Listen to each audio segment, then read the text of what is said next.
ঈদে মুক্তির পর দর্শকদের ভালোবাসায় সাড়া ফেলে সফলতার পথে এগোচ্ছে দম। সেই সাফল্যকে ঘিরেই এবার আয়োজন করা হলো সিনেমাটির প্রিমিয়ার শো। রাজধানীর Uttara center point shopping mall সিনেপ্লেক্সে অনুষ্ঠিত এই আয়োজনে ছিল প্রাণবন্ত পরিবেশ।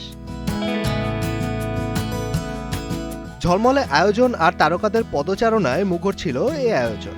এক এক করে উপস্থিত হন নির্মাতা, অভিনয় শিল্পী এবং শোবিজ অঙ্গনের পরিচিত মুখরা। ক্যামেরার ফ্ল্যাশ, ভক্তদের উচ্ছ্বাস আর উৎসবমুখর পরিবেশে জমে ওঠে পুরো প্রিমিয়ার অনুষ্ঠান। অনুষ্ঠানে উপস্থিত ছিলেন নির্মাতা রেদওয়ান রনি, অভিনেতা আফরান নিশো, চঞ্চল চৌধুরী ও পূজা চেরি সহ আরও অনেকে। সিনেমা নিয়ে নিজেদের অভিজ্ঞতা ও প্রত্যাশার কথা জানান তারা। আমরা বরাবরই একটা কথা বলে এসেছি যে আমরা বাংলাদেশের জয়ের গল্প বলতে চাই। এখানে যে বাংলাদেশের জয় আমরা এখানে দেখতে পাচ্ছি এবং আরও যেই সিনেমাগুলো বাংলাদেশে এখন চলছে ঈদের সময় প্রত্যেকে কিন্তু বাংলাদেশের জন্য কাজ করেন এবং বাংলাদেশের ইন্ডাস্ট্রিকে এগিয়ে নেওয়ার জন্য কাজ করেন। আমরা এমন একটা গল্প বেছে নিয়েছি যে গল্পের মধ্যে দম আছে এবং এই গল্পটা সারা পৃথিবীতে যত বাঙালি আছে অথবা যত বাংলাদেশি আছে তারা যেন দেখে তাদের ভেতরে ওই ফিলিংটা তৈরি হয় যে আমরা বাংলাদেশকে জিতিয়ে দিতে চাই। এই সিনেমাটা সেই সিনেমা। বসুন্ধরা টিস্যু, অশুদ্ধতার বিরুদ্ধে এক বিন্দুও ছাড় নয়। বাংলাদেশি সিনেমার একটা সংযোজন দম হয়ে থাকবে আশা করি এবং আমাদের এফোর্ট অনেক বিগার ছিল। অনেক এফোর্ট দিয়ে আমরা কাজটা করেছি, অনেক যত্ন নিয়ে কাজটা করার চেষ্টা করেছি। আমাদের কলাকুশলীরা প্রত্যেকটা এইচওডি অনেক কষ্টসাধ্য ব্যাপারটাকে ঘটানোর চেষ্টা করেছে। আমরা আমাদের ইন্ডাস্ট্রির জয়ের গল্প আমরা পেয়ে গেছি, সেটা হচ্ছে দর্শকদের ভালোবাসা, আপনাদের ভালোবাসা।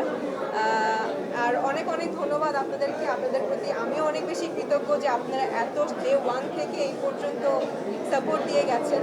এখন এই আজকে মনে হয় 13 কি 14তম কি সেকেন্ড উইক চলছে। এই সেকেন্ড উইক পর্যন্ত আপনারা সবাইকে প্রশ্ন করে গেছেন যে কেমন লেগেছে।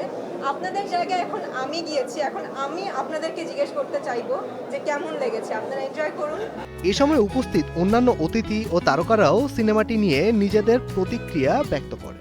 আমার কাছে খুবই ইমোশনাল হয়েছে। আমি কিছু জায়গা সেগুলো যেহেতু ইন্সপায়ার্ড বাই ট্রু স্টোরি, সেজন্য এটা আমি চোখের সামনে যখন এটা দেখছি তখন সেটা আমার কাছে আরও ভালো লেগেছে। আমি দ্বিতীয়বার দেখলাম, ডেফিনেটলি ভালো লেগেছে। মিশু ভাই তাকে অভিনয় করেছে, খুব প্রাউড ফিল হচ্ছে যে আমাদের দেশে এমন সিনেমা হচ্ছে। প্রত্যেকটা আর্টিস্ট এত ভালো অভিনয় করছে, মানে বডি ল্যাঙ্গুয়েজ পর্যন্ত চেঞ্জ হয়ে গেছে। মানে আজকে সিনেমা দেখে মনে হচ্ছে যে সিনেমা করতে চাই, বিষয় চলে আসছে ভিতরে।